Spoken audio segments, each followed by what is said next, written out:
Hello YouTube, I'm just making this video to update y'all on what I have in my studio.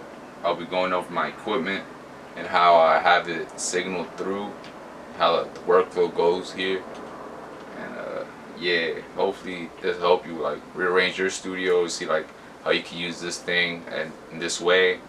Who knows, you know? Yeah. So my studio, I'll show you my equipment first. Let me list it. It's a numark P201. SP505,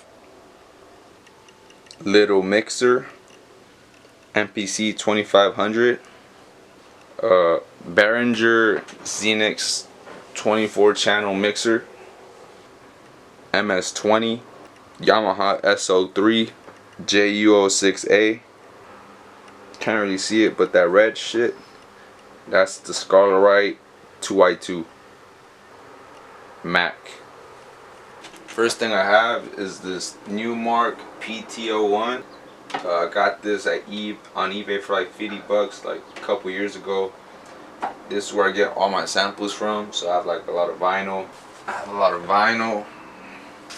just run it through I just put it on here, put the needle on. Volume is always on 100.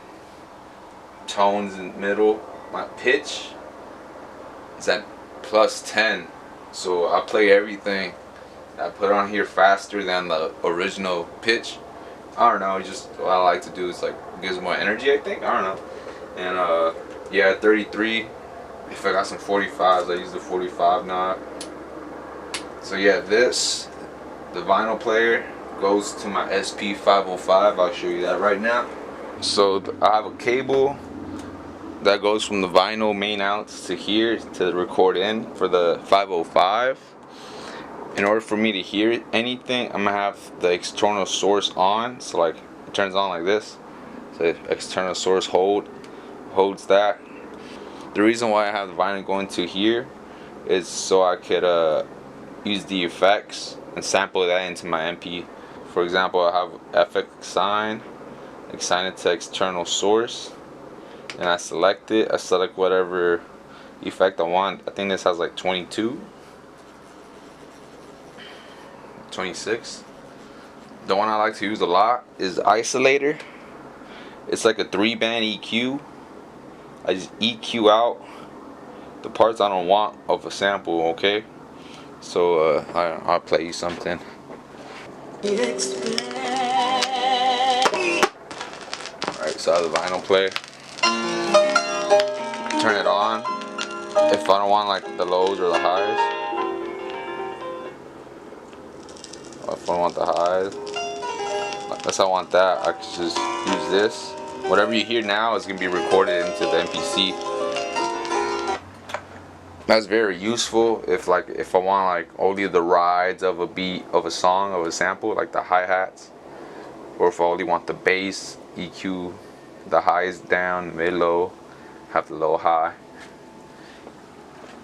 I don't know if y'all know, if y'all been with me for like longer than a year or two, y'all know I used to cook up on this fucking 505. Let me show you a beat, bro. Fucking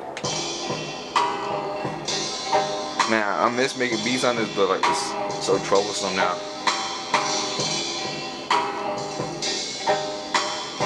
Yeah, but that's besides the point. But so yeah, so I have the vinyl going to the 505.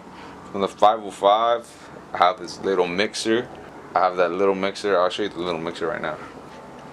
So that's the little mixer. I have the 505 going here, and then I have the main outs of this little mixer going into the record in of my MPC. The reason why I have the mixer in between the SP505 and the MPC is because if I want to add something, like let's say I want to add like a guitar, right? I don't want to take this out and then put the guitar in, or take it out and put the SP505 back again. I have problems with the input jack. So just to avoid that entire problem, plugging in, plugging out, I just have the mixer here going into this, so I just plug it in here. You get me? That makes sense? But yeah, so that's why I have this mixer here, just for my convenience. And then next thing in my list, in my sequence, is the MPC 2500. I'll show you that right now. So yeah, I got that little mixer going into my MPC. An MPC I could sample, I could MIDI sequence all my synths, I can make the beat here, right? So my MPC, I have it so that the 8 outs go into my mixer, and the main 2 outs also go into my mixer. I have the MIDI ins for the MS-20, the J06, and the SO3. I have it so that the SO3 could program notes from that, and I notes from the J03, J06A. So that could play both those synths and its own synths. And from that, yeah, I just make the beat, samples, synths, and drums. Drums I have in here, some breaks loaded in, and all that's dumped into the mixer, which is next. This is the Behringer xenyx 24 channel mixer. Yo, thank God for my friend, thank you Dill, for this mixer. Dude, great guy, bro. He gave it to me, he let me borrow it, have it, I don't know, but I'm using it. He makes it possible. So I have the 8 outs from the MPC, so if I want to send like a kick, snare, sending that track, like I think for this beat I did it. If I mute everything, I think that's the tam, hi-hat, weird thing, beep, snare, kick. So yeah, I'll be mixing beats on here sometimes. So yeah, I have that. This is the MPC outs going here. I have the SO3 out going here, MS-20 out going there, and the J06A. So yeah, I really use this to mix down my beats. Gives me a lot of control in the mix. Like I mentioned, the other 3 synths I have, they're going through here. I'm gonna go over the synths and what I use them for right now. The one with all the wires, cables, that's the MS-20. I have it programmed, or like I don't know how to say it. I have it so it's like a sub. I like using this for my bass. Real fat sound. I could use it for like other synth sounds, you know, but that's the one I like it right now, and I don't want to change nothing. So here's the sound.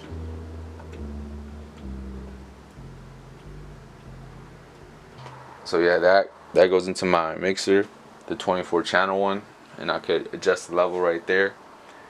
And then this is controlled by the SO3. Let me show you the SO3 right now. This is the Yamaha SO3. I love this synth. Oh shit. It has a lot of sounds. It has guitar, organ, piano, pads, bass, strings, effects, all that bullshit. Right? I have it sitting on top of my speakers. Right now, I have it on local, on the setting local, which means that whatever my MPC, whatever the MPC chooses the sound to trigger, that's what it triggers. For example, if like I'm on track 8, sample, trigger my samples, right? Right. And if I change it to like MIDI channel, to be MIDI channel 1A, it'll control the SO3 sound. If it's MIDI channel 1B, that's my MS-20. If it's MIDI channel C1, it'll control the J06. So this really can control all of it, and that's how I MIDI sequence everything. You can use it as a MIDI controller. That's how I use it, and as the synth itself for the module. But really, I use it like more like a MIDI controller right now, because I've been using the bass and J06 more than the SO3 sounds. So yeah, I've been using more of it as a MIDI controller. But I also use the sound module. It has a good bass and string sounds, pad sounds.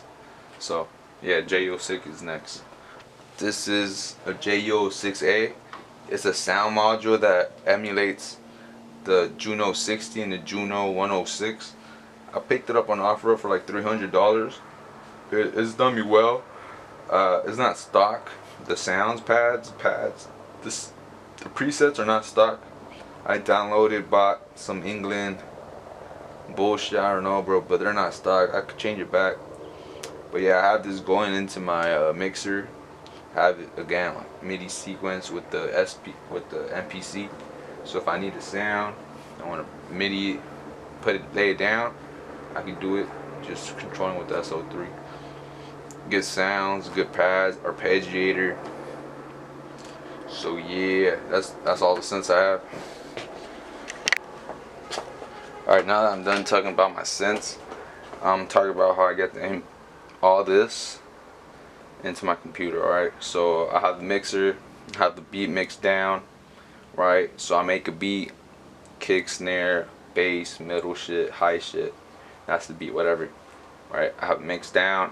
So I have the main outs from the back of this going into my Scarlet Right 2i2.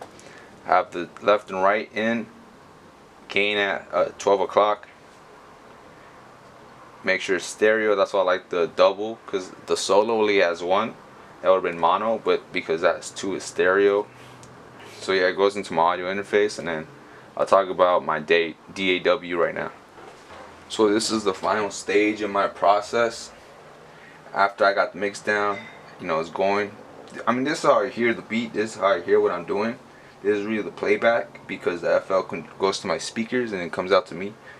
But so yeah, it goes into FL Studio, so I can just record the beat, hit record on Edison, record the beat, and I could record the beat, and I could further process it, I could further flip it, I could further whatever record with on it in FL Studio, and that's where I get most of the post production done in FL Studio. You can use whatever DAW you have, as long as you got something that records, you know, and you got the audio interface. But yeah, so this goes into my speakers, and y'all hear what's going on. I drew a diagram just in case this didn't make sense at all.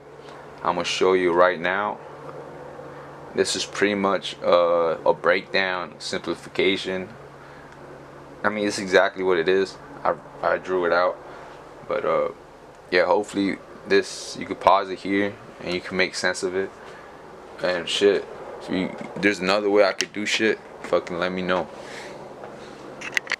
And you know, fuck it, while we're at it, bro, I got a drum set in my room, right? I'm in a fucking band. I be fucking practicing right here if I'm not making beats. I have the drum set, 3-piece, ride, crash, hi-hat, high tom, low tom, kick, snare. I have all my vinyl over here, my hats, my boxes. Okay, I got let me show you the amp. The amp's from 1969, Gibson GA 20 RVT. It has reverb and tremolo. It's kind of like a Fender twin reverb, a lot smaller. It's kind of like a Princeton, Fender Princeton, 1969. Got for like $250 off of eBay. Steal, because the Princeton, same shit as this, just Fender. They go for like $900, bro, from the same year. And then I got this 2016 Golden Pearl Les Paul standard. This shit cost me a pretty penny, bro. Fucking $2K on this guitar. Love it. Learning how to play guitar. I love rock. I didn't expect that, but I do. I like the Rolling Stones, Cream. Gibson guy. And yeah, I've been learning. I tried implementing my beats too. Like the last video I posted. I have this. I also have a bass guitar. I'm trying to learn all the instruments really. I got a bass guitar, it's back there somewhere. It's an Epiphone Thunderbird. Got the bass amp for it. Yeah. And to like record my videos and like edit them, all that, I use this camcorder I bought from the thrift store for 20 bucks. I have this sick ass fisheye. I'm thinking about fisheye for this camera soon, but I use this to record the longer videos. I use this to record the smaller videos.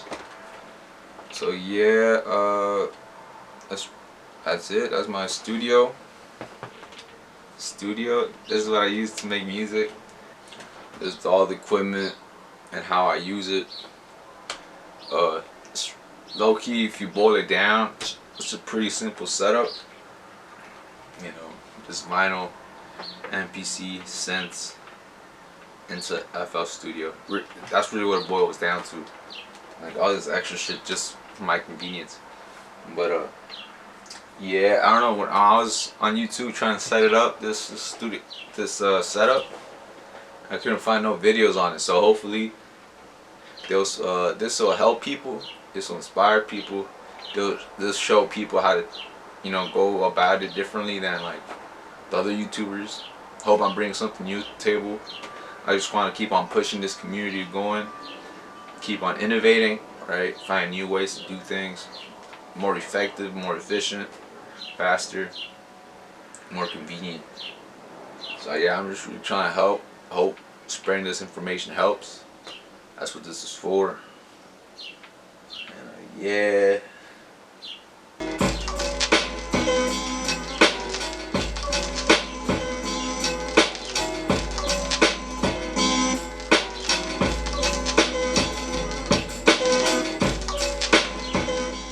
If you have any further questions about like MIDI, the way I set up my MIDI for the MPC to the synths, I have a video on that. If you're wondering how I'll make a video on how I mix things like more in depth. This is like just an overview, right? I'm also gonna make a video on some like different modes on MPC, get more in depth with that. So yeah, if you like what you see, man, subscribe, like, and comment. You know what the motherfuckers say. Fuck you too, bruh. But yeah, for real, if you like what the fuck I'm doing, bro, subscribe for real. And yeah, it's going up. It's going up. But yeah, I'm only getting started. I'm gonna take it. I've been trying to take it more seriously. Been on and off because of school, because of work. I haven't been working or going to school. So I've been focused more on this. Going pretty good. It's a bit lazy sometimes, you know. Like, in the room all day, got all this shit. But I don't make a beat, you know. I'll be outside sometimes, skate, play basketball, get a beer, get a drink, eat some wood. That's what I like to do. I'm gonna start making some more, bro. How to, whatever. Hey, if you got any recommendations for any how-tos, you want to learn something, any tutorials, comment that shit below. I'll do it. I'll try my best if I know it. I like teaching, bro. Teaching is cool. I also like making cool beats. You know, I can do both. But yeah, I've been ranting. Yeah, man, I'm gonna cut my hair soon. This shit getting long. I know y'all seen the progress, the process. If you were like here like a year ago, if you're here with the SP505 beats, and you see my journey. And I'm only like 21, bro, so I'm still there's a lot of space to grow. And yeah, man, hopefully you see me somewhere else besides YouTube. That's the goal.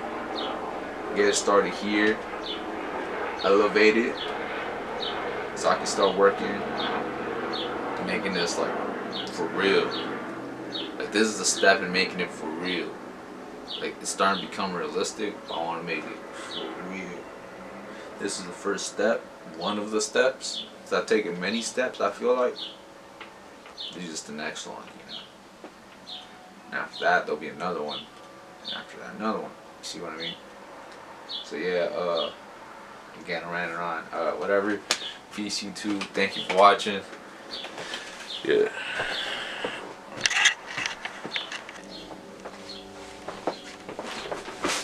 One last thing I should mention. I got the sonarworks sound reference ID thing, whatever the fuck. You know, the shit that EQs your speakers. So it's like flat, you know what I mean? I have that into my computer. I'll show you. So this is the EQ. Cause my room's not treated at all. I have drums in here. The reverb's fucking ridiculous. So I just had to calibrate it recently, And yeah, I think this helps with my mixes. I hear honestly, you know what I mean. It's flat supposedly, and yeah, it translates well to my car and to other people's cars. And yeah, I don't know. I thought I should mention this because this is very important. And, like, ever since I bought this, my mixes have been amazing. So yeah, this helps a lot. This is another key element in my studio.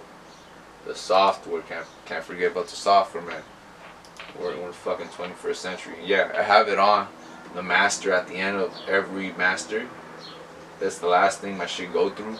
So what I'm listening to the speakers is like a flat response, and then when I export it out, I just disable it, and that's what y'all hear.